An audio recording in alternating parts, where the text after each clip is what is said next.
Hey guys, it's Mac1, and today is a video on a very old computer that I just found in my basement that runs Unix that I'm going to do a full overview of.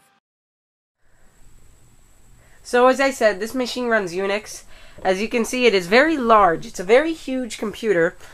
It's actually like the size of a tower, except it goes on its side. Right here on the side, we have a key that you can turn to lock the computer so it won't boot at all.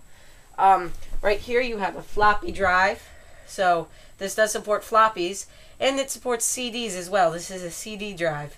Here's the reboot button and the shutdown button. There's a power button to turn it on and shut it down. Right here's a little LCD display that'll display a number. That's how far into the boot process it is. Here's the keyboard I'm using with it. It weighs more than my laptop. It's a very heavy IBM keyboard. Very old. Makes a little sound whenever you press a key.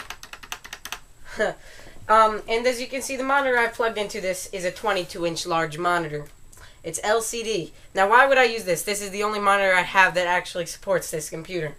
Okay, I've tried other older monitors and they don't work with it. Only this monitor supports sync on green, which is what this computer needs. So I have this monitor hooked up with this computer, so when I press the power button, you'll see the lights here start changing and the numbers start changing, and eventually a login screen will come up. So I'm going to turn it on, do a cut, and when the cut's over, I'll have the camera pointed at my screen so you'll be able to see it better. So here's the power button, pressing it, and here's the number right there. And you can also close this display if you want. This machine is really built like a tank. Its chassis is hard as rock. So I'll turn on the monitor. Even though it's a high quality monitor, the actual picture is going to be low quality. So here I go doing a cut while it boots. So as you see, here's the login window. It says a nice AIX logo, and it says welcome to, and then the host name. Mine happens to be localhost. This is a networking computer, so it can go on TCP/IP and go to websites such as Google. Ping works perfectly. So there are 4 buttons right here. OK, start over, options, and help. So when you type your username in this box, then you hit enter, then you type your password. If you want to start over, then you click start over. This is very similar to the Ubuntu login, so I appreciate that. Help just brings up a list of options, and if you click options, you can set the language, you can set the session to be regular or fail-safe. You can do a command line login, and you can reset the login window. So for now, I'm going to do a command line login to show you some of the command line features on this computer. So I'll log in. My login is root. There we go. So I'm logged in as root. It says welcome to AIX. That's the MOTD. So this is a green on gray terminal. It's actually what terminals used to look like. Now there are a few interesting things about this that are pretty cool. First of all, root's home directory is slash. Not slash var slash root, not slash root. It's just slash. Second of all, etc password is what's used to store all the passwords and everything. So here's the root password hash. Here's my password down here. All these users are actually disabled. And then the shells, everything's in etc password. If you take a look, slash bin is where a bunch of the commands are. Here are a ton of them. There is no slash proc. It's somewhere else, I assume. There is, on old Unix systems, the actual operating system itself was stored slash Unix. And there's a file in slash called Unix. And that is the case on this. There's a file in slash called Unix.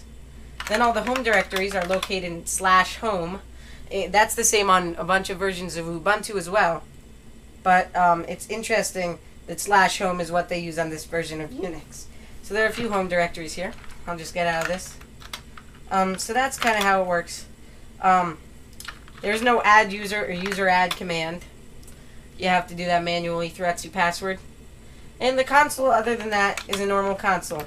I have GCC installed on this computer, so I can compile GCC, C++, and C files.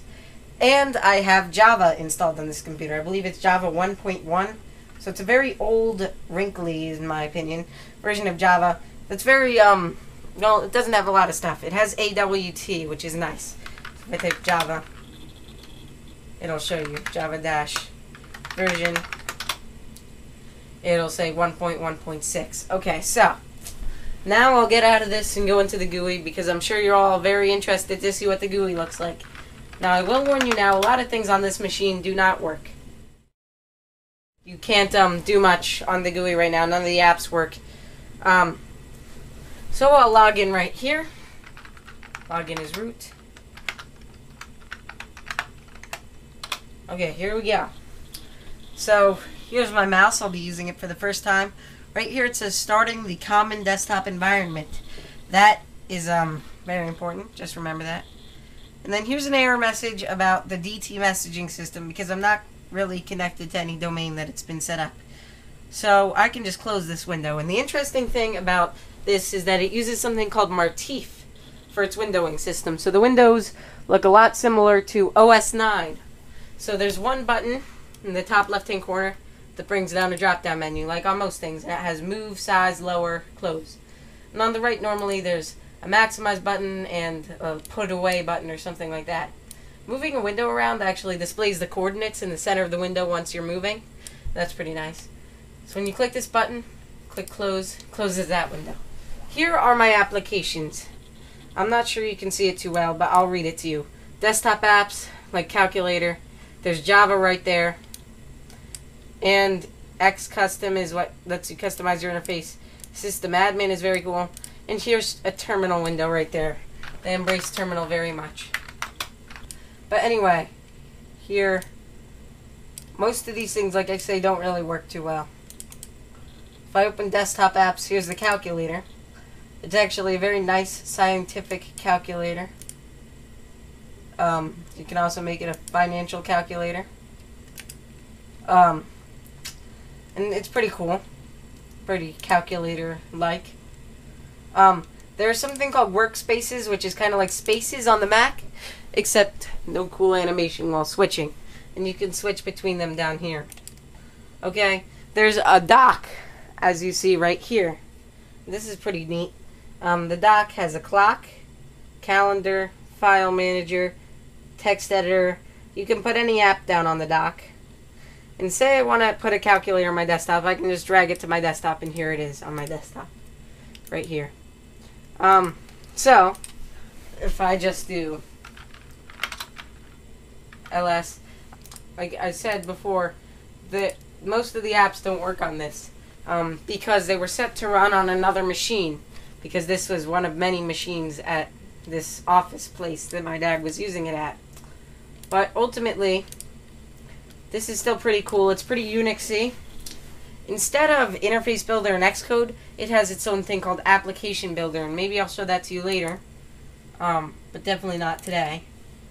And it is very cool and nice because it is very similar to Interface Builder and Xcode, except it's all one app, still drag and drop, except it's C++.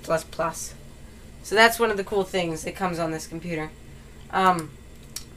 Ultimately, if there are any commands you'd like me to run in terminal, just to check on old Unix authenticity, or if you just want to see more about this computer, just give me a message if you want to see how it works. But this is ultimately, I think it's a pretty nice old computer. The specs are, it has 128 megabytes of RAM, 4 gigabytes of hard drive space, and the PowerPC processor. Now, it's a very old PowerPC processor, not like the modern ones you have, but its clock speed is much worse than it would be for you on your PowerPC if you have one. So this was IBM's machine, the RS6000. I finally got it to work. It was like $6,000. It runs Unix, AIX to be specific, and yeah, that's pretty much it. If you want to ask me more about this, like I said before, just IM me. I thought I'd make this video because I got this and I figured maybe I want to share this with other geeks and people who actually care about this stuff. So anyway, thanks for watching Mac Kids in One. Subscribe and goodbye.